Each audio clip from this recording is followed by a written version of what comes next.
जय मसीह मेरे भाई और बहनों। मोहम्मद नबी के बारे में पवित्र शास्त्र बाइबल में प्रवचन है क्या, इस विषय के आधार पर हम आज की वीडियो आपके सामने रख रहे हैं। कृपया प्रार्थना के साथ, बहुत ही अच्छे हृदय के साथ इस चीज़ को सुनने के लिए मैं स्वागत करता हूँ। बहुत से मसीह लोग बहुत कंफ्यूज्ड हो जाते हैं कि ये सुनकर कि क्या मोहम्मद नबी के बारे में पवित्र शास्त्र बाइबल में भविष्यवाणी है या नहीं। क्योंकि बहुत से मुसलमान धर्म प्रचारक लोग जो इस्लाम को प्रचार करने के लिए आते हैं, टीवी में या यूट्यूब में हो सकते हैं या फेसबुक या कभी कोई ट्रैक बुकलेट्स भी मिल जाता है जहाँ पर मोहम्मद इन द बाइबल एक इम्पॉर्टेंट टॉपिक हो जाता है। तो इस विषय को परमेश्वर की वचन के आधार पर एक बार हम थोड़ा एग्जामिन करने की कोशिश करें, रिव्यू करने की कोशिश करें कि भाई इसमें कोई सच्चाई है या नहीं। मुसलमान भाई लोग ये मानते हैं कि बाइबल में उनके नबी के बारे में भविष्यवाणी है। उसका कारण कुरान में चैप्टर 61 वर्स 6 और चैप्टर 7 वर्स 157 में ऐसी कुछ बातें लिखा है जहाँ पर यह कहा गया है कि तौरात और इंजिल में नबी के आगमन के बारे में लिखा है। तौरात हो गया, जो मसीह लोग इस शब्द को नहीं पहचान पा रहे उनके लिए मैं बोल रहा हूँ। तौरात अल्लाह मूसा नबी को दिया हुआ किताब है और इंजिल ईसा नबी को दिया हुआ किताब है। तो ये दो किताबों में मोहम्मद नबी के बारे में लिखा गया है। नंबर 2 ये है कि ईसा जब इस पृथ्वी में आए, इजराइल लोगों से जब बात कर रहे थे, उस समय उनसे कहा कि मेरे बाद अहमद कहकर एक नबी आएगा, एक पैगाम्बर आएगा, वो सुसमाचार मैं आप लोगों को सुना रहा हूँ। बस ये 2 आयतों को लेकर मुसलमान भाई लोग ये मानते हैं कि भाई देखिए हमारे नबी के बारे में आप लोगों की किताब में लिखा है। ऐसे बाइबल में मोहम्मद को ढूंढने के पीछे 2 कारण हैं। एक है कि अगर कुरान कहता है कि तौरात और इंजिल में मूसा और ईसा के किताबों में मोहम्मद नबी के बारे में प्रवचन है, अगर उस प्रवचन को नहीं ढूंढ पाएंगे तो निश्चय ही अल्लाह, जिब्रील, कुरान और मोहम्मद नबी झूठे हो सकते हैं। और ये एक मुसलमान कभी नहीं चाहता है कि भाई उसका धर्म अपने आप में टूट जाए। तो यानी कि अगर नहीं ढूंढ पाए तो ये सब झूठ हो जाएंगे, यानी कि जो कुछ लिखा गया, कहा गया, सब कुछ झूठ है। तो मोहम्मद के प्रॉफिटहुड को क्वेश्चन किया जाएगा। तो इसलिए कितना भी मेहनत क्यों ना करे, कितना भी रिसर्च क्यों ना करना पड़े, भाई मोहम्मद को ढूंढना है। Mission Mohammad in the Bible. लेकिन इसमें कॉमेडी इस बात का है कि कुरान कहता है कि तौरात और इंजिल में ढूंढना है, यानी कि मूसा और ईसा की किताब है। नंबर 1 बात यह है कि मुसलमान भाई लोग, हमारे मित्र जो है जकीर नायक से लेकर हैदराबाद के इमरान तक क्यों ना हो, या इंटरनेशनल लेवल में जो है शबीर अली से लेकर कोई छोटा मोटा दावा प्रचारक क्यों ना हो, सभी लोग साफ साफ ये बात तो कहेंगे कि भैया कि मसीह लोग के हाथ में जो बाइबल है वो करप्टेड है, वो गंदा किताब है, इसमें कोई सच्चाई नहीं है। ये यीशु के चेले ने ये किताब नहीं लिखा है। कुछ दिन पहले डॉक्टर शौब साम शिमोन के बीच में डिबेट हो रहा था और उसमें बंदा के साथ साथ कहते हैं माथ्यू झूठा है, मार्कोस झूठा है, लूका झूठा है और यूहन्ना भी झूठा है। भाई सबके सब झूठे हैं। यानी कि जितने भी किताब आप बाइबल में देखें, सबके सब परमेश्वर के नबियों ने नहीं लिखा है, ये यीशु के चेले ने नहीं लिखा है, बल्कि कोई कहाँ बैठ के कोई कंट्रोवर्सी किया है। कभी इतना भी रिसर्च लोग इतना बढ़ जाते हैं भाई कि रिसर्चर्स कहते हैं कि भाई पॉप बैठ के लिखा है पॉप बैठ के लिखा है। तो यानी कि कुरान के खिलाफ जाने के लिए कुछ मसीह लोग या झूठे मसीह लोग या कभी कहेंगे पौल के फॉलोवर्स बैठ के क्या किए, लिखना शुरू किए। भाई बहुत से मुसलमान लोग, ये जो दावा प्रचारक लोग जो सूट और आधा पैंट पे आकर बात करते हैं, ये लोग पर अंधे भक्त जैसा विश्वास करते हैं। ये लोग की बातों को कुरान की आयत जैसा फील में लेते हैं, कभी नहीं सोचते कि भाई ये लोग झूठ बोल रहे हैं या सच बोल रहे हैं। तो एक तरफ से जो किताब को ये लोग मानते नहीं, उसी किताब में वो लोग क्या करते हैं, मोहम्मद को ढूंढने की कोशिश करते हैं। एनीथिंग कैन हैपन इन दावा वर्ल्ड, कुछ भी हो सकता है। दूसरा पॉइंट है कि तौरात और इंजिल में ढूंढने के लिए कहा है। कहाँ पर? तौरात और इंजिल में ढूंढने के लिए कहा है। और हमारे भाई लोग क्या करते हैं भाई, रिसर्च लोग, दो किताब यानी कि मूसा और ईसा की किताब ढूंढना है तो कहाँ ढूंढना है? मूसा और ईसा की किताब में ढूंढना है। हमने पहले इस बात को आगे रखा कि भाई जब 4 सुसमाचार अगर इंजिल नहीं है तो 4 सुसमाचार मोहम्मद ने ढूंढना ही दुनिया का सबसे बड़ा ब्लंडर है। दूसरी बात है कि अगर ढूंढना भी चाहे तो भाई कहाँ पर ढूंढने के लिए कुरान कहता है? तौरात और इंजिल में। लेकिन हमारे भाई लोग क्या करते हैं, वो लोग तौरात से शुरू करते हैं, उसके बाद बाइबल के पूरे किताब में 66 किताब में हो सके तो वहाँ पूरा रिसर्च कर करके यहाँ पर मोहम्मद, वहाँ पे मोहम्मद, यहाँ पे मोहम्मद, वहाँ पर यहाँ भी मोहम्मद, वहाँ भी मोहम्मद, हर जगह पे मोहम्मद को ढूंढने की कोशिश करते हैं। लेकिन थोड़े शान रिसर्चर्स होते हैं, वो लोग क्या किए, सिर्फ बाइबल में नहीं, ढूंढने का तो सिर्फ 2 किताब में कहा है, लेकिन बाइबल के बाहर जाके बुद्ध धर्म या बौद्ध धर्म के पीछे जाते हैं, उनकी ग्रंथ में ढूंढने की कोशिश करते हैं, फारसी लोगों का ग्रंथ में ढूंढने की कोशिश करते हैं, हिंदू धर्म में भी ढूंढने की कोशिश करते हैं, वेदा में मोहम्मद नबी को ढूंढने की कोशिश करते, पुराना में ढूंढने की कोशिश करते हैं। भाई दुनिया के हर धर्म में जाके ये देखने की कोशिश करते हैं कि भाई हमारा नबी के बारे में कुछ लिखा है कि नहीं। मुझे ये नहीं पता है कि भाई कम से कम अपनी अल्लाह का तो इज्जत करो, क्योंकि अल्लाह ने जब कहा कि भाई तौरात और इंजिल में है तो भाई वहाँ छोड़ के आप पूरा बाइबल ढूंढते हो। अच्छा, अब वहाँ की बात छोड़ के पूरी धर्म में ढूंढने के लिए, पूरे दुनिया की धर्म में ढूंढने के लिए कौन कहा? ना ना ना ना, इस्लाम प्रचार करने के लिए अल्लाह के वचनों के खिलाफ जाना सदाई गलत है मेरे भाई। जो भी है ये सब हम किसको बोल रहे भाई, जो दावा प्रचार करते, कैसे भी धर्म प्रचार करके अपने अपने लिस्ट में कुछ कन्वर्ट्स को लाना चाहते हैं, हम उनके लिए क्या बोल सकते हैं? छोड़ो उस बात को। तो इस 2 कारण की वजह से हमारे जो भाई लोग क्या करते, दोस्त लोग बाइबल में मोहम्मद को ढूंढने की कोशिश करते हैं।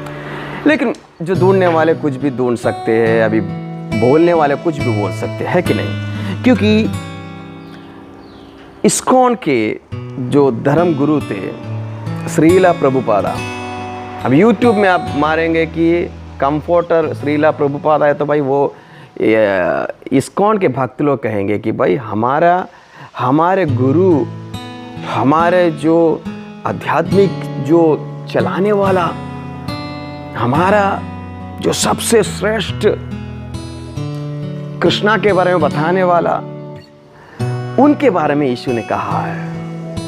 अब बहाई धर्म वाले कहेंगे भाई नहीं नहीं नहीं नहीं, यीशु ने हमारे बहाई के बारे में, हमारे धर्म के बारे में कहा है। अब सत्य साई बाबा कहेंगे भाई, ये भी बीच में घुस जाते हैं और ये भी लगे नहीं नहीं नहीं नहीं नहीं, उनके भक्त लोग कहेंगे नहीं, यीशु हमारे बारे में कहा है। हर व्यक्ति माता से लेके बाबा तक, नबी से लेकर यहाँ छोटा गुरु भी क्यों ना, वो सब कहते कि भाई यीशु ने हमारे बारे में कहा है। अब देखिए, मैं बस ये कहना चाह रहा हूँ कि दावा प्रचारक लोगों की, भाई आप ये लाइन में अकेले नहीं हैं, ये क्लेम करते बहुत लोग आपके पीछे आगे खड़े हैं। तो आपको ये सबका क्लेम वहाँ शेल्फ में हम रख रहे हैं, हम बस ये देखेंगे कि बाइबल के अनुसार यूहन्ना का सुसमाचार 14, 15 और 16 के अनुसार ये मददगार कौन है, ये कंफर्टर कौन है। देखिए पहला हमें कॉन्टेस्ट, देखिए जो कुरान पढ़ रहा है उनको कॉन्टेस्ट तो मायना नहीं रखेगा, लेकिन मैं मसीह लोगों के लिए कह रहा हूँ कि देखिए आप कॉन्टेस्ट देखिए। 14 अध्याय आप जैसे कि पहला आयत पढ़ेंगे, पहला वर्स पढ़ेंगे, आपके नज़र में क्या आ रहा है। वहाँ का कॉन्टेस्ट क्या है? वहाँ का कॉन्टेस्ट है कि यीशु मसीह चेलों के साथ बात कर रहा है। यीशु चेलों के साथ किस विषय पर बात कर रहा है? वो भी बहुत सिंपल है मेरे भाई। यीशु की दूरी या यीशु क्रूस पर मरने वाला है और यीशु मसीह पिता के पास जाने वाला है। ये सुनकर यीशु की चेलों का हृदय इतना दर्द से भर गया कि पूछो मत। जब यीशु उनके पास जाके कहता है कि देखो मेरे चेलों, आप लोग दुखी मत हो, मैं जा रहा हूँ अच्छाई के लिए, मैं जाकर वापस आऊँगा। नंबर 1 यीशु जाएगा और वापस आएगा। नंबर 2 जाके आप लोगों को मदद करने के लिए, आपको शांति रखने के लिए, आपको शांति देने के लिए क्या करेगा? मैं एक कंफर्टर को भेजूंगा। मैं पिता से पूछूंगा और पिता क्या करेगा? कंफर्टर को देगा, मददगार को देगा। तो कॉन्टेस्ट क्या है मेरे भाई? कॉन्टेस्ट ये है कि यीशु चेलों को उनके हृदय को तसल्ली देने के लिए बात कर रहा है। 600 साल के बाद या 1000 साल के बाद कोई, यानी कि मोहम्मद नबी के बारे में या श्रीला प्रभुपादा के बारे में या सत्य साई बाबा के बारे में या कोई माता के बारे में नहीं, बल्कि चेलों का कॉन्टेस्ट, चेलों को लेकर इस विषय को आगे रखा गया। तो जब आप इस विषय को समझ लेते हैं कि भाई नंबर 1 है कि चेलों को, नंबर 2 हम देखते हैं कि जो लोग यीशु के पीछे चलते उनके लिए दिया गया हुआ है। यानी कि यीशु ने कहा कि जो लोग मुझसे प्रेम करेंगे, जो मेरे नियमों का पालन करेंगे, मैं पिता से पूछूंगा और पिता तुमको मददगार देगा। तो भाई मुसलमान भाई लोगों को ये प्रूव करना पड़ेगा, या इस्कॉन के फॉलोअर्स को, या साईं बाबा के भक्त लोगों को, या माता के भक्त लोगों को ये प्रूव करना पड़ेगा कि यीशु मसीह जो लोगों के बारे में कह रहा है, वो चाहे अरबिया के लोग क्यों ना हो, मोहम्मद नबी जिस देश में पैदा हुआ हो, उस देश के सारे लोग यीशु मसीह को प्रेम करते थे और यीशु मसीह के नियमों का पालन करते। वो लोग मसीह लोग थे। अगर वो लोग मसीह लोग हैं तो भाई आपको ये बताना चाहिए कि इस्लामिक चरित्र के अनुसार मोहम्मद नबी और ये कुरैशी लोग या जो भी लोग वहाँ पर थे, उनके बीच में झगड़ा क्यों होता था? जब वो लोग अच्छे यीशु के भक्त थे, यीशु के पीछे चलते थे, ईसा नबी को मानते थे, ईसा नबी के नियमों का पालन कर रहे, तो भैया तो वो तो निश्चय ही वो लोग मसीह लोग हैं। तो यानी कि अरब के लोग यीशु को जानना, यीशु के पीछे चलना, यीशु के नियमों का पालन करेगा, तभी तो मोहम्मद नबी को दिया जाएगा। क्योंकि बाइबल में ऐसे लिखा गया है कि जो लोग यीशु को प्रेम करेगा, यीशु के नियमों का पालन करेगा, उनके लिए ही ये मददगार को दिया जाएगा। बाइबल के अनुसार तो ये तो हम मानते हैं कि भाई ये किसको दिया जाएगा, क्योंकि प्रेरितों का पत्री पहला अध्याय में जब यीशु मसीह 1 और 2 अध्याय में हम देखते हैं कि यीशु मसीह ने प्रॉमिस किया, और उसके बाद हम पीटर, यीशु के चेला पीटर उठ के कहता है कि यानी कि सुसमाचार पर विश्वास करके अपनी मन पिरा कर बपतिस्मा लेगा, उनको ये गिफ्ट दिया जाएगा। यानी कि गिफ्ट देने का कंडीशन यीशु ने जो रखा है, वही कंडीशन यीशु के चेले भी रख रहा है। तो यानी कि जब कोई व्यक्ति यीशु मसीह को ग्रहण करेगा, यीशु के पीछे चलने के लिए निर्णय लेगा, उस व्यक्ति को पवित्र आत्मा दिया जाएगा। ये बाइबल का संदेश है, ये बाइबल का संदेश है। तो हम देखेंगे कि ये जो कंफर्टर, जो मददगार, जो शांति देने वाला, जो सहायक जो आ रहा है, जो हेल्पर जो आ रहा है, उसका नेचर क्या होगा, उसका स्वभाव या गुण क्या होता है। नंबर 1 यूहन्ना का सुसमाचार 14 का 16 में लिखा, 16 और 17 में लिखा है कि he will be another comforter, दूसरा मददगार होगा। नंबर 2 कहा गया है कि जो लोग यीशु मसीह को प्रेम करेगा, जो लोग यीशु मसीह के पीछे चलने का निर्णय लेगा, उनके लिए दिया जाएगा। तीसरा कहा गया है कि यूहन्ना का सुसमाचार 14 का वर्ष नंबर 26 में कहा गया है कि मेरे भाई कि पिता के पास से आएगा। यूहन्ना का सुसमाचार 15 का वर्स नंबर 26 में कहा गया है कि ये यीशु मसीह ही भेजेगा, पिता के पास से यीशु मसीह ही इस कंफर्टर को भेजेगा। यूहन्ना का सुसमाचार 14 का वर्स नंबर 26 में कहा कि यीशु के नाम से आएगा। और सबसे बड़ी बात ये कि ये चेलों को दिया जाएगा। भाई क्या एविडेंस है भाई? एविडेंस तो बाइबल भरा हुआ है। देखिए प्रेरितों का पत्र 1:4 में यीशु मसीह दोबारा इस विषय को और एक बार लेके आके कहता है कि तुम लोग यरूशलेम छोड़ के, यानी कि चेलों से कह रहे हैं कि तुम लोग यरूशलेम छोड़कर बाहर नहीं जाना है। क्यों?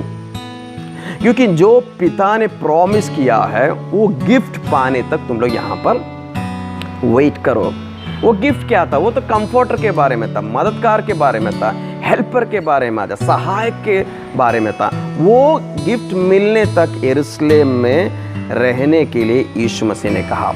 अब अगला पॉइंट देखिए, क्या ये पवित्र आत्मा या कोई नबी है? देखिए जो भी बात हम कहेंगे वो फिट होना चाहिए, कहीं ना कहीं तो फिट होना चाहिए। अब ये नहीं कि भाई एप्पल हाथ में लेंगे, ऑरेंज भी हाथ में लेंगे, बोलेंगे भाई दो भी फ्रूट है, दो भी फल है, दो भी खाने से शरीर को गुण मिलता है, अच्छा है, हेल्थ के लिए अच्छा है। दो भी मीठा है, दो भी चीज़ लेकर जूस बना सकते हैं, दो भी बेचेंगे तो पैसा भी मिलेगा, इसलिए ऑरेंज और एप्पल एक है। ऐसा तो कोई कंपेयर नहीं करेगा। लेकिन जिस तरह से दावा लोग करते हैं, ऐसा तो जो दिमाग इस्तेमाल करता है वो तो नहीं करेगा। अब देखेंगे कि क्या कंफर्टर के बारे में जो बातें पवित्र शास्त्र बाइबल कह रहा है, क्या वो एक इंसान को सूट होगा? चलो देखेंगे। यूहन्ना का सुसमाचार 14 अध्याय उसका 17 और वर्स नंबर 26 जब आप पढ़ेंगे वहाँ पर लिखा है कि सत्य का आत्मा और पवित्र आत्मा।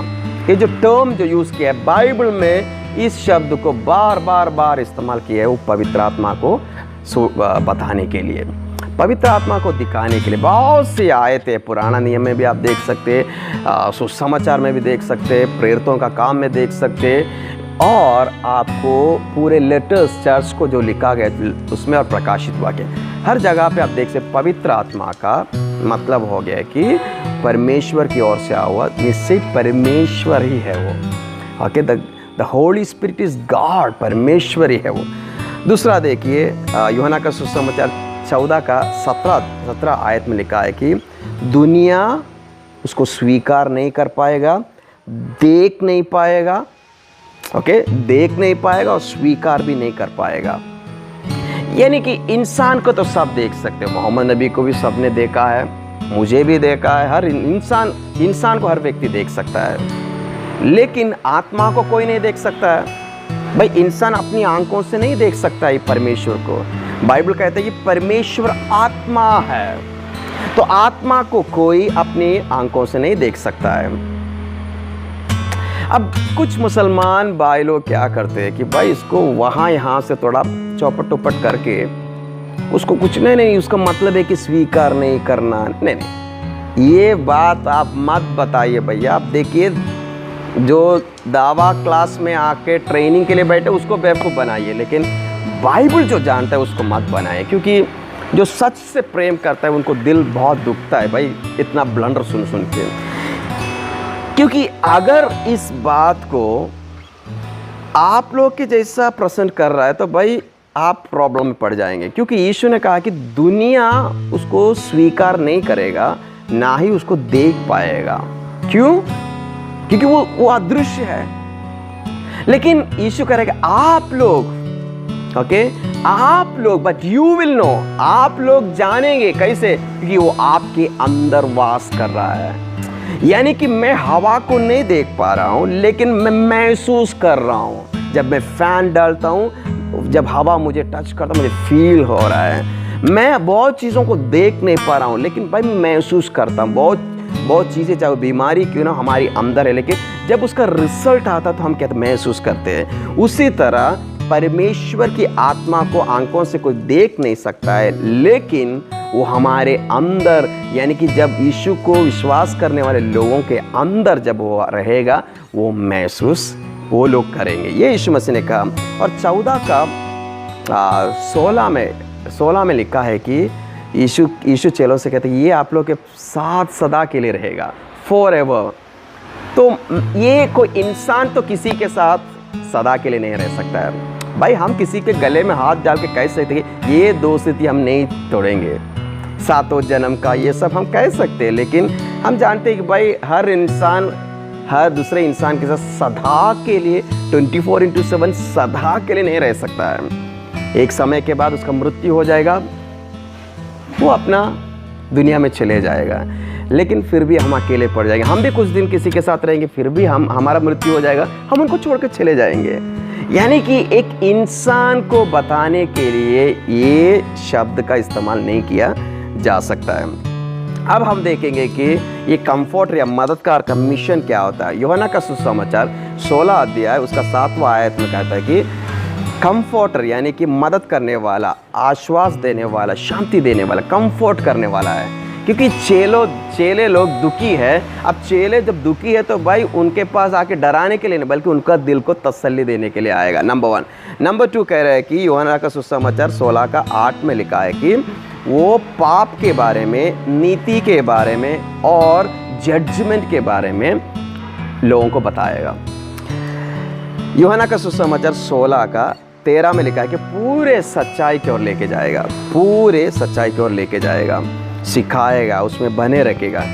और 16 का 13 से लेकर 15 तक लिखा है कि वो खुद अपने आप से कुछ नहीं करेंगे, जो कुछ यीशु का है यीशु से लेकर बताएगा।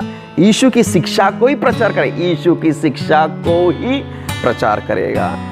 और सेम अध्याय में हम देखते हैं कि वो यीशु की महिमा करेगा।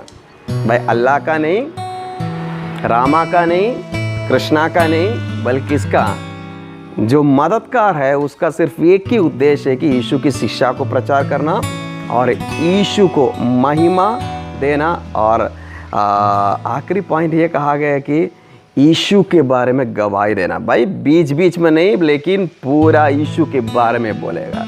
हम देख सकते पूरे प्रेरितों का पत्री में, पूरे किताबों में जो व्यक्ति पवित्र आत्मा को पाया है वो बस एक ही काम करता है कि वो यीशु की महिमा करता है, यीशु के बारे में प्रचार करता है, यीशु की शिक्षा को प्रचार करता है। दुनिया भर में मसीह लोग वही कहते हैं, मसीह लोग जाके यीशु की महिमा करते, यीशु के बारे में गवाही देते, यीशु की शिक्षा को प्रचार करते हैं। लेकिन आप अपने आप से पूछिए मेरे दावा प्रचारक लोग, आप किसकी महिमा करते हैं?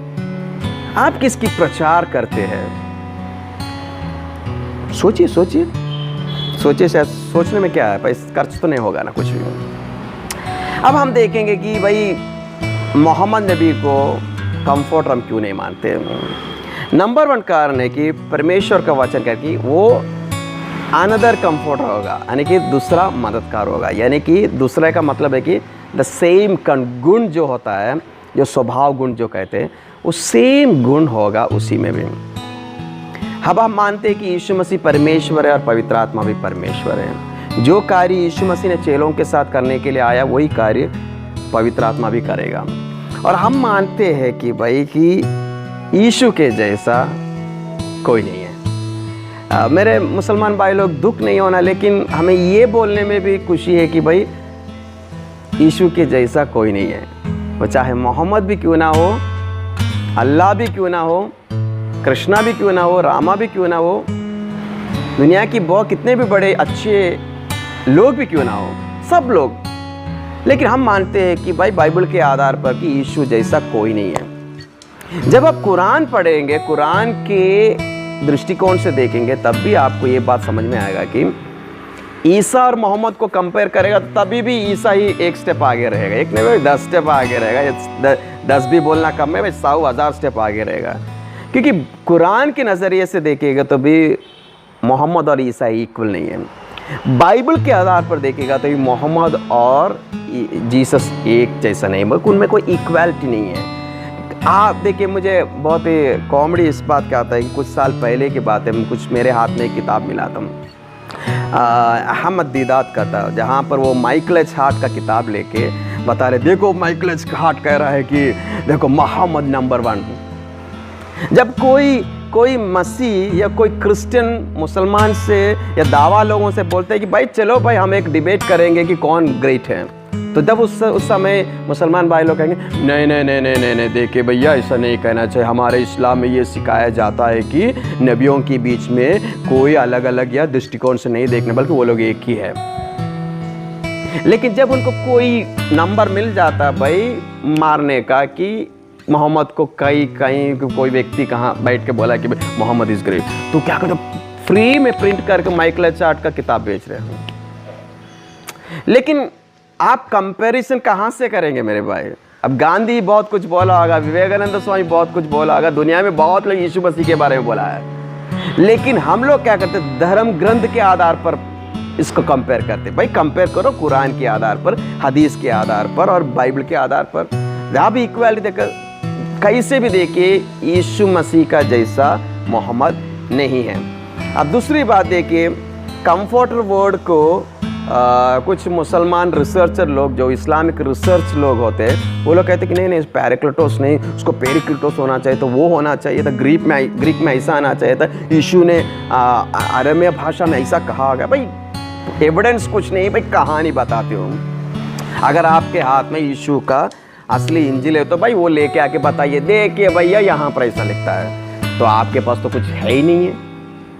आपके पास जब कुछ है ही नहीं है तो भाई क्यों इतना फेंकने की कोशिश कर रहे हैं? तो यहां पर कह रहे कि भाई पेरिक्लिटोस या पैराक्लिटोस, बल्कि जो भी ग्रीक भाषा को लेकर जो खेल चला जाता है, कहते कंफर्टर का मतलब हो गया कि भाई Ahmad the praised one, Ahmad.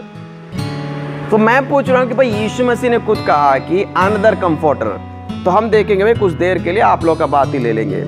तो क्या हम ऐसे पढ़ेंगे, हम यूहन्ना का सुसमाचार 14 अध्याय से लेके पढ़ेंगे, मैं जाके पिता से पूछूंगा और मेरे नाम से पिता दूसरा अहमद को देगा। यानी कि दूसरा अहमद का मतलब यीशु खुद एक अहमद है। इस्लाम का दृष्टिकोण से देखेंगे तो क्या कंफर्टर का मतलब अहमद है, तो उसका मतलब है कि यीशु भी अहमद है। तो यानी कि अल्लाह के 2 नबी लोग थे अहमद नाम के। क्या मुसलमान लोग ये मानते हैं? भाई कुरान के आधार पर मोहम्मद और अहमद एक है प्रूव करना है आपको कभी नहीं होगा। ये कुरान में आया हुआ बात है, लेकिन इस गलती को क्या किए, हदीस किस समय में बहुत सालों के बाद लिखा है, मोहम्मद के गुजरने के बाद बहुत सालों के बाद लिखा गया है, वहाँ यहाँ से सुना हुआ जो भी लिखा है, वो बंदा इस गलती को समझ गया है। उनको समझ गया है कि भाई यहाँ पर जो अहमद बोल के लिखा है कैसे प्रूव करेंगे। उसने क्या किया, हदीस में मोहम्मद नबी के नाम पर एक अपना ही खुद का एक आयत बना के फेंक दिया, बोला कि देखो मोहम्मद ने खुद कहा कि मेरा नाम अहमद है, वो बहुत कुछ है।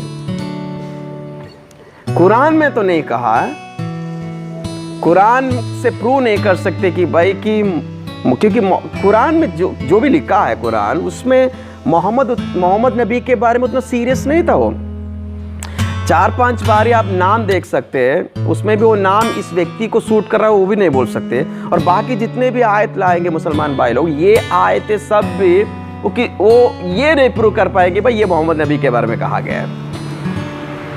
तो यहाँ पर हम देखते हैं भाई 2 अहमद का प्रॉब्लम आ रहा है। अब सबसे बड़ा प्रॉब्लम है कि यीशु मसीह ने कहा कि अहमद, मानो कि अहमद आ रहा है, मेरे बाद अहमद आएगा। लेकिन यूहन्ना का सुसमाचार 14, 15 और 16 के आधार पर जब देखिए, यीशु मसीह ने ये भी कहा कि मैं जा रहा हूँ और कंफर्टर या मददगार को भेज रहा हूँ, मददगार वर्ड हटा रहा हूँ, मैं अहमद को भेज रहा हूँ। और यीशु ने ये भी कहा कि मैं आप लोगों के बीच में आऊँगा, और ये भी बात कहा है कि पिता और मैं आके आप लोगों के अंदर हृदय में घर बनाऊँगा। तो क्या मुसलमान भाई लोग ये मानते हैं कि अगर अहमद कंफर्टर का मतलब अहमद या कंफर्टर का आगमन के बारे में यीशु बोला है, तो उसी समय जब मोहम्मद नबी आए थे अरेबिया में, क्या उस समय अल्लाह और ईसा नबी दोनों मोहम्मद नबी के समय में वहाँ आए थे क्या लोगों के बीच में? प्रूव कीजिए भैया, प्रूव कीजिए।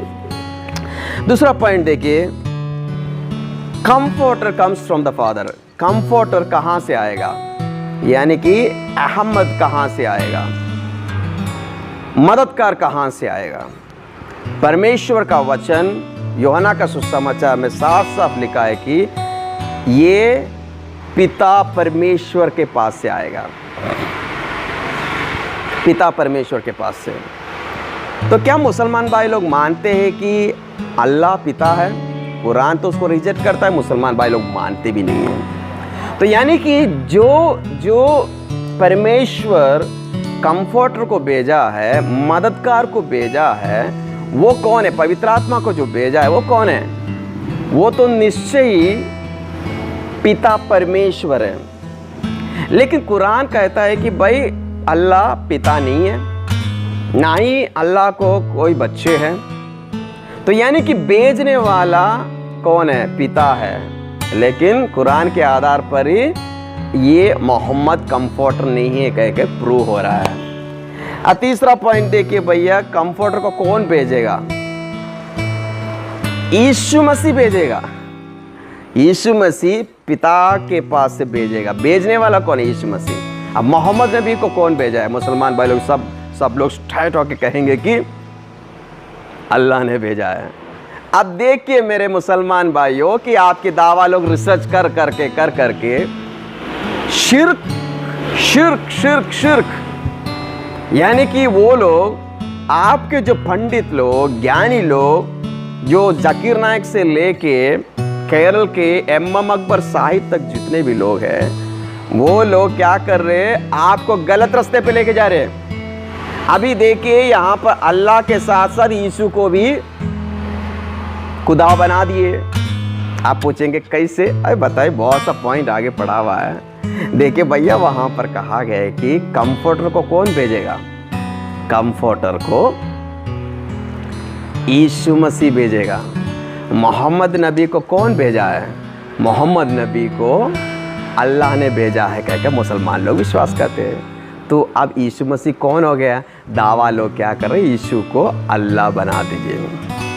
हम नहीं भैया, हम तो कभी नहीं कहेंगे, हम तो कभी नहीं कहेंगे। लेकिन आपकी दावा लोग कहते हैं, क्योंकि कंफर्टर यीशु भेजता है। अब अगला देखिए, कंफर्टर किसके नाम पर आता है? परमेश्वर की वचन कह रहा है कि भाई यीशु बोल रहे कि मैं the comforter will come in my name, मेरे नाम से आएगा।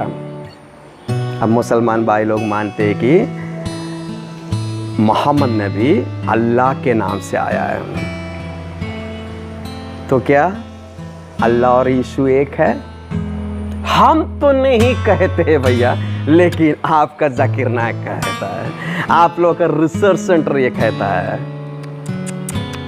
हम तो कभी नहीं कहेंगे, ये गलती हम कभी नहीं कहेंगे, तौबा तौबा, हम तो नहीं कहेंगे। लेकिन अगर आप मानते हैं ये बातों, ये सब चीज़ों को, अंधा भक्त मत बनिए। आंख बंद करके आप नहीं देख सकते। परमेश्वर की वचन साफ साफ कह रहा है कि मेरे भाई की यीशु मसीह भेजेगा, यीशु मसीह के नाम से आएगा। और देखिए अगला बात, देखिए ये जो कंफर्टर आएगा वो यीशु से लेकर चेलों को सिखाएगा। खुद से तो नहीं बोलेगा, लेकिन जो कुछ है यीशु से लेगा और यीशु से लेगा चीज़ों को या शिक्षा को क्या करेगा? चेलों को देगा। अब मुसलमान भाई लोग मानते हैं कि मोहम्मद नबी को जो कुरान मिला है वो अपनी खुद से तो नहीं बनाया है, बल्कि उसको अल्लाह ने दिया है। तो अगर मोहम्मद नबी कंफर्टर है तो निश्चय ही मोहम्मद नबी को जो कुरान दिया गया है, जो भी शिक्षा उस कुरान में पाया जाता है, सब कुछ कहाँ से आया होगा? रिसर्चर्स की व्यू पॉइंट में बोल रहा हूँ, दृष्टिकोण से। यीशु ने कहा कि जो कुछ मेरा है वो लेकर वो तुम लोग को बताएगा। यानी कि वहाँ यहाँ की बात नहीं, पूरे जो कुछ है यीशु से लेकर देगा।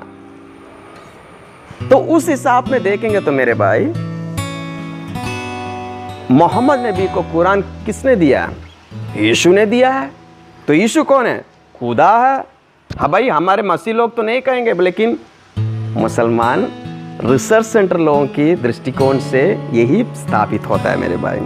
उसके बाद लिखा है कि जो पवित्र आत्मा, जो मददगार आएगा, वो यीशु मसीह की महिमा करेगा और यीशु मसीह के बारे में गवाही भी देगा। अब मोहम्मद नबी इस दुनिया में आया, उसने किसकी महिमा किया? अल्लाह की महिमा किया। तो यानी कि अगर मोहम्मद नबी कंफर्टर है तो मोहम्मद नबी किसका करना चाहिए? यीशु की महिमा करना चाहिए, यीशु के बारे में गवाही देना चाहिए। तब कुछ मुसलमान भाई लोग आके बोले, हाँ देखिए हमारे कुरान में मोहम्मद नबी ने यीशु के बारे में कितना 25 बार यीशु का नाम देख सकते हैं, यीशु की कहानी देख सकते हैं। भाई बीच बीच में डोसा के साथ चटनी लगा के देने की बात नहीं कर रहे यहाँ पर। जब फिल्म चलता है तो बीच बीच में प्रचार आता है, बीच बीच में प्रचार आता है। वो प्रचार नहीं है सिनेमा के बीच बीच में प्रचार देने वाली बात नहीं है। बीच बीच में कहीं ना कहीं मसीह लोगों को धर्म परिवर्तन करने के लिए यीशु के बारे में जो लिया उस बात की बात नहीं कर रहे। यीशु कह रहे कि भाई वो बीच बीच में नहीं, बल्कि मेरे से जो सीखा है, जो मैं सिखाए वही चीज़ को क्या करेगा, सिखाएगा। और मेरा ही, यीशु मसीह कह रहे हैं कि वो मेरा ही गवाही देगा, ही विल टेस्टिफाई, वो मेरा ही गवाही देगा, वो मेरा महिमा करेगा। यीशु का महिमा दुनिया में लाने के लिए, यीशु के बारे में बताने के लिए आएगा। वो कभी इब्राहिम के बारे में बोल के बीच में यीशु के बारे में, कभी वो कहानी बोल के इसके बीच में यीशु के बारे में बोलने के लिए नहीं। मेरे भाइयों, अगर आप मानते हैं ये सब चीज़ तो भाई आप तो शिर्क करेंगे, आप तो इस्लाम से, ये आपके दावा लोग तो आपको लेकर डुबाएगा ही। क्योंकि अल्लाह के साथ अभी ईसा को भी खुदा बनाए। इतने 6 पॉइंट्स के आधार पर, 6 पॉइंट्स के आधार पर आप देख सकते हैं कि भाई मुसलमान दावा रिसर्चर लोग यीशु को इनडायरेक्टली वो लोग खुदा बना रहे हैं। और आप लोग देखिए चार कन्वर्ट्स के लिए आप लोग ईमान बेच रहे हैं। 7वां पॉइंट देखिए, यूहन्ना का सुसमाचार 16 का 14 में यीशु कहता है कि कंफर्टर क्या करेगा, यीशु की महिमा करेगा। उसके बाद यूहन्ना का सुसमाचार 14 का 15 से लेकर 17 तक वहाँ पर लिखा है कि जो लोग यीशु मसीह की नियमों का पालन करते, प्रेम करते, उनको दिया जाएगा। तो हमने इस विषय को पहले डिस्कस किया हुआ है। और 9th पॉइंट देखिए, हमने देखा है कि चेलों को प्रॉमिस किया गया था। और मैं मानता हूं कि ना हम क्रिश्चियंस भी मानते हैं, ना मुसलमान भाई लोग भी मानते हैं कि मोहम्मद नबी कभी यीशु मसीह के चेले से कभी मिले नहीं, क्योंकि 600 साल का अंतर है उन दोनों ग्रुप्स के बीच में। तो ये कभी प्रूव नहीं कर सकते कि यीशु ने कंफर्टर को अरेबिया लोगों के लिए भेजा गया है। 10वां पॉइंट देखिए, मोहम्मद नबी कभी चेलों के अंदर वास नहीं किया है। अरे चेलों की बात छोड़ो ना, आज कोई मुसलमान भी ये विश्वास करते हैं कि भाई मोहम्मद नबी पूरे साल से लोगों के अंदर वास कर रहा है। 11 पॉइंट देखिए, परमेश्वर का वचन कह रहा है कि कंफर्टर को कोई देख नहीं सकता है, ना ही उसको स्वीकार कर सकता है। दुनिया कभी स्वीकार नहीं कर सकता है। सिर्फ जो लोग जिसके अंदर है वो महसूस कर सकता है, वो जान सकता है। मोहम्मद नबी को सबने देखा है और स्वीकार भी किया है। इस बात पर हम देखते हैं कि ये एविडेंस भी। और हम 12 पॉइंट हम देखते हैं कि ये जो मददगार आ रहा है, वो मददगार शांति देगा, कंफर्ट करेगा लोगों को। क्या मोहम्मद ने किसी को कंफर्ट किया है? देखिए, जब भी लोग मुसलमान भाई लोग, हमारे मित्र लोग जब भी मोहम्मद बोल के नाम लेते हैं, उसकी ब्रैकेट में पीस बी अपॉन हिम, यानी कि मोहम्मद नबी के ऊपर शांति रहे बोल कर प्रार्थना भी करते हैं। भाई हम ये पूछ रहे हैं कि दुनिया का सबसे आखिरी नबी मानने वाला व्यक्ति, जो दुनिया के लिए एग्जाम्पल बना हुआ व्यक्ति, अगर उस व्यक्ति के मृत्यु के बाद भी 1000 या 2000 साल के करीब होने के बावजूद भी अगर मुसलमान भाई लोग अभी भी उनके लिए प्रार्थना करते, उनकी शांति के लिए, तो आप लोग एक बार सोचिए कि अगर इस्लाम के सबसे बड़ा और आखिरी नबी का ये हाल है, तो भैया एक साधारण मुसलमान लोग का अवस्था क्या है? क्या आप लोग कह सकते हैं कि भाई क्या आप लोग के जीवन में शांति है? क्योंकि परमेश्वर के वचन के अनुसार कंफर्ट देने वाला, शांति देने वाला है का मददगार। लेकिन हम आप लोग का थियोलॉजी के अनुसार हम देखते हैं कि मोहम्मद नबी के लिए आप लोग प्रेयर करते हैं कि शांति के लिए, उनकी शांति के लिए, उनकी शांति के लिए प्रार्थना करते हैं। जिस व्यक्ति को शांति नहीं था वो व्यक्ति किसी और को शांति दे सकता है? कभी नहीं। ये बात हमें सोचना बहुत जरूरी है। 13 पॉइंट देखिए, परमेश्वर के वचन कह रहा है कि वो सच्चाई का आत्मा भी और पूरे सच्चाई की ओर लेके जाएगा, पूरे सच्चाई की ओर। जब कुछ मुसलमान भाई लोग मुझसे कहते हैं कि भाई उसको पूरे सच्चाई का मतलब है कि देखिए कुरान मिला है, कुरान की बात कर रहे हैं। मेरे भाइयों, मैं लंबा खींच के लेके नहीं जाना चाहता हूँ, बस छोटी पॉइंट में ये बात को मैं ख़त्म करना चाहता हूँ। क्या कोई मुसलमान भाई लोग ये मानते हैं कि जो कुरान मोहम्मद नबी को मिला है, जो आप लोगों के हाथ में अभी है, क्या उसमें पूरा सच्चाई है? अगर ऐसा कोई मानता है तो उसे कुरान ओनली कहा जाता है, क्योंकि इस्लाम के विश्वास के आधार पर सिर्फ कुरान से काम नहीं चलेगा। उसे हदीस की ज़रूरत है, तफसीर की ज़रूरत है, ज्ञानी लोगों की ज़रूरत है। ये सब चीज़ें जब मिलाएगा तभी इस्लाम बनेगा। क्योंकि प्रार्थना करना है, फॉर एग्जाम्पल प्रार्थना करना है, लेकिन ये किस तरह से नमाज करना है, नमाज में क्या क्या करना चाहिए, कैसे बोलना चाहिए, ये सब चीज़ों के बारे में कुरान में नहीं है। हज जाना चाहिए, हाँ सही है भैया, लेकिन हज जाके क्या करेंगे, कैसे जाना चाहिए, इस्लाम के हर एक नियमों को कुरान में ढूंढना बहुत मुश्किल है। तो अल्लाह ने जो किताब दिया वो परफेक्ट नहीं था, पूरा नहीं था। अगर पूरा होता तो मुसलमान भाई लोग पूरा कुरान ही विश्वास करते, लेकिन उसके बाद उसको इंटरप्रेट करने के लिए वहाँ यहाँ से जो भी सुना है उस चीज़ों को भी ऐड कर हदीस के आधार पर मोहम्मद नबी की दृष्टिकोण से इस हर एक आयत को सीखने की कोशिश करते हैं। क्योंकि इस कुरान इज इनकम्प्लीट। कुरान कहता है कि इसमें ये पूरे चीज़ों को समझाता है, लेकिन कुछ चीज़ों को नहीं समझाते मेरे भैया। उसको समझने के लिए आपको बाइबल की ज़रूरत है, हदीस की ज़रूरत है, बहुत सा तफसीर की ज़रूरत है, क्योंकि बहुत चीज़ें इसमें नहीं लिखा गया है। आप ये भी नहीं प्रूव कर पाएंगे कि मोहम्मद को के कोई व्यक्ति था, क्योंकि मोहम्मद नबी के बारे में भी उसमें पूरा सच्चाई नहीं कहा गया है। उसके लिए आपको कहानियाँ फिर बनाना पड़ा है। ईसा नबी कहाँ पर, किस समय, कौन सी दुनिया में, कौन सी काल में, इब्राहिम नबी कहाँ, कब, कुछ नहीं। आपको बस कहानी वहाँ यहाँ से दिखाया जाएगा, लेकिन कोई हिस्टोरिकल एविडेंस नहीं मिलेगा भी कब कहाँ पर। आपको ये भी बोल नहीं सकते कौन कब कहाँ पर पैदा हुआ है। कुछ चीज़ों के बारे में डॉक्ट्रिन नहीं है। जिस तरह से परमेश्वर की वचन बाइबल जिस संदेश को आगे रखता है, हर चीज़ को ढूंढने में बाइबल हमें मदद करता है। क्रिश्चियनिटी का जो भी डॉक्ट्रिन है उसको हम बाइबल से ही निकाल सकते हैं। एक मसीही लोगों का जीवन, उनकी जो रीति है, लाइफस्टाइल, सब कुछ हमें यहीं से ही मिलता है।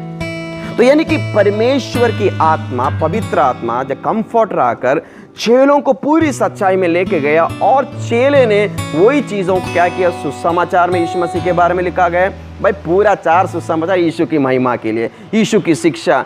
और उसके बाद हम देखिए पवित्र आत्मा ने पूरे लेटर्स के द्वारा, हर चीज़ों के द्वारा कलीसिया को पूरे सच्चाई की ओर चलाया है। 14 पॉइंट आप देख सकते हैं कि पाप, नीति और जजमेंट के बारे में। देखिए सिन एक टॉपिक ही नहीं है, ओके। इसका मतलब ये नहीं कि इस्लाम पाप के बारे में नहीं सिखा रहा है, हर धर्म सिखाता है, लेकिन हाईलाइट नहीं है। जिस तरह से क्रिश्चियनिटी पाप के बारे में प्रचार करता है, ऐसा तो नहीं प्रचार करता है। लेकिन कुछ मुसलमान भाई लोग ये कहते हैं कि देखिए जॉर्ज भाई, जैसा आप सोच रहे वैसा नहीं है। मोहम्मद नबी ने जिस देश में उसका जन्म हुआ है, वहाँ पर अंधकार ही अंधकार था। लोग मूर्ति पूजा करते थे, सच्चा परमेश्वर को नहीं जानते थे, औरत का इज्जत नहीं करते थे, खून करावा होता था। लेकिन मेरे मुसलमान भाई लोग ये नहीं समझते कि भाई जो लोग इस्लाम के बारे में और अरब के चरित्र के बारे में बाइबल जानते हैं, वो कभी इस कहानी को नहीं मानेंगे। अनेक देवी देवताओं का पूजा जिस देश में होता है, वहाँ पर उनमें से एक ईश्वर था, अल्लाह।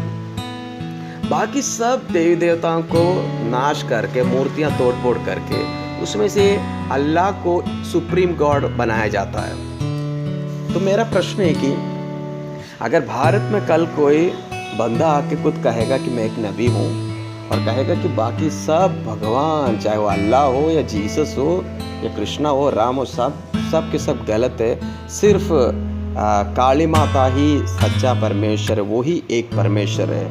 अल्लाह इलाह बोल के काली का नाम लेगा तो क्या मुसलमान भाई लोग मानेंगे? निश्चय ही नहीं। एक परमेश्वर का मतलब एक सच्चा परमेश्वर नहीं होता है। सच्चा परमेश्वर यहोवा परमेश्वर है, जो परमेश्वर के बारे में आदम से लेकर चेलों तक ने प्रचार किया है। तो वो परमेश्वर की ओर मोहम्मद नबी ने कभी किसी व्यक्ति को लेके नहीं गया, ना ही यहोवा के बारे में प्रचार भी किया है मेरे भाइयों। और आया मूर्ति पूजा के बारे में। इस्लामी एक ऐसी रिलीजन है जो ऑफिशियली मूर्ति पूजा को प्रोत्साहित करता है, उसी समय उसको पब्लिकली नहीं मानता है। देखिए, मुसलमान भाई लोग जब प्रार्थना करते हैं तो वो कहाँ की ओर देखकर प्रार्थना करते हैं? जब वो लोग हज जाते हैं तो कौन सी पत्थर को छूने के लिए, कौन सी पत्थर को किस करने के लिए जाते हैं? तो यानी कि पत्थर एक ऑफिशियली एक पत्थर है, उस पत्थर को छूने के लिए, उसको किस करने के लिए, उसको देखने के लिए साल साल में कितने हज़ारों लोग हज की ओर जाते हैं या उस पिलग्रिमेज को लिए जाते हैं। यानी कि ऑफिशियली ये सब करते, फिर भी बोलते कि नहीं हम नहीं करते हैं। बहुत से मुसलमानों के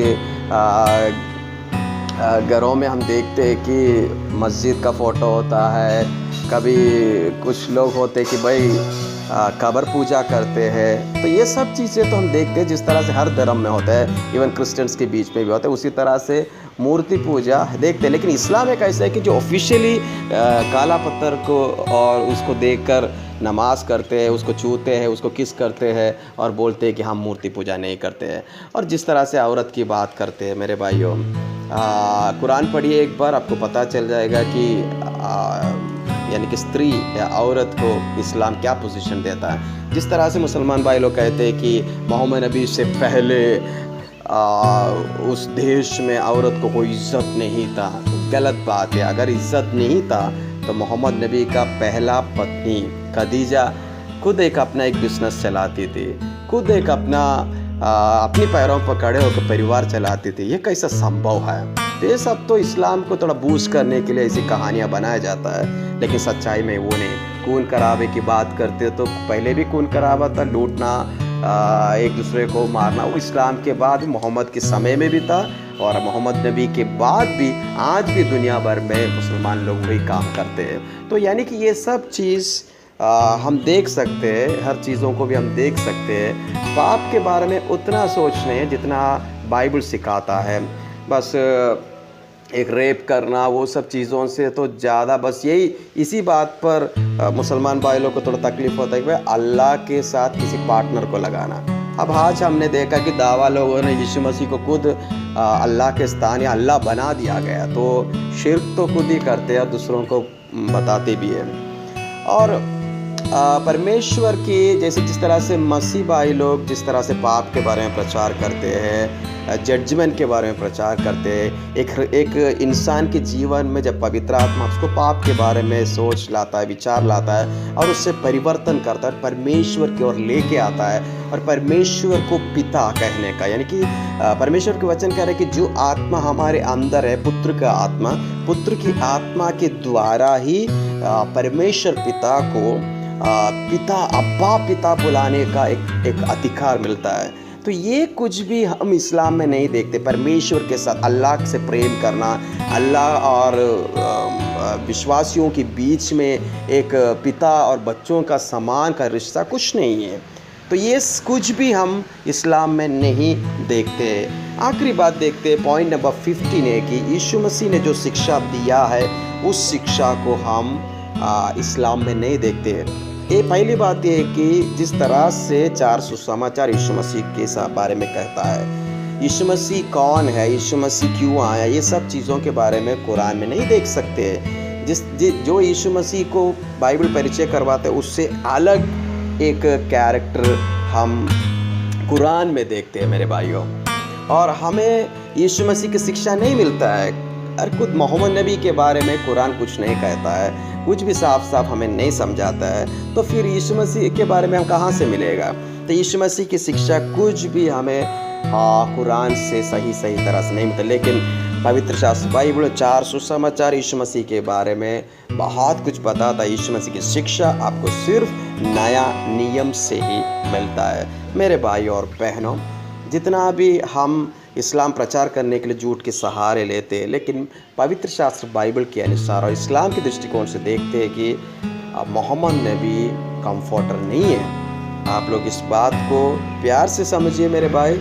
नंबर 1 है कि जब आप बाइबल नहीं मानते तो बाइबल के आधार पर आप इस चीज़ को स्थापित नहीं कर सकते। दूसरी बात, तौरात और इंजिल में मोहम्मद को ढूंढने के लिए कहा है, और हमारे दावा रिसर्च लोग क्या करते हैं, पूरे 66 पूरे दुनिया के धर्मों में ढूंढने की कोशिश करते हैं, और जो पवित्र आत्मा के बारे में जो भी गुण कहा गया है, उसको मिशन कहा गया है, उस हिसाब में देखेंगे तो वो कुछ भी यहाँ पर मैच नहीं होता है। मेरे भाइयों, बाइबल के आधार पर हम ये समझ सकते हैं कि यीशु मसीह ने मोहम्मद नबी के बारे में या मोहम्मद नबी कंफर्टर कर स्थापित करने के बारे में कुछ नहीं कहा गया है। बस इतना ही कहा गया है कि यीशु मसीह के बाद बहुत झूठे शिक्षा देने वाले नबी लोग आएंगे, और सावधान रहने के लिए पवित्र शास्त्र हमें सिखाता है। मेरे भाइयों, परमेश्वर की आशीष आप सबके ऊपर रहे।